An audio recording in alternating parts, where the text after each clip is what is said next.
Ortho Central has an excellent reputation of providing premium patient care, and when the opportunity arose to join Ortho Central, I was very excited about this opportunity and certainly couldn't turn that down.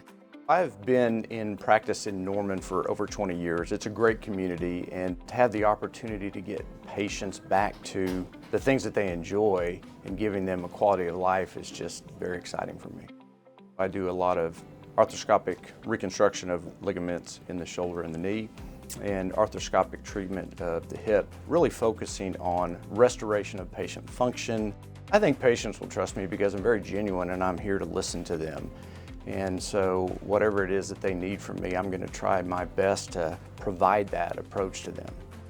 Two surprising things that people may not know about me. The first is that I'm really interested in practicing Brazilian Jiu-Jitsu. I love the mental and physical challenge that it presents. The second thing is I always ask my patients if I can pray with them before surgery.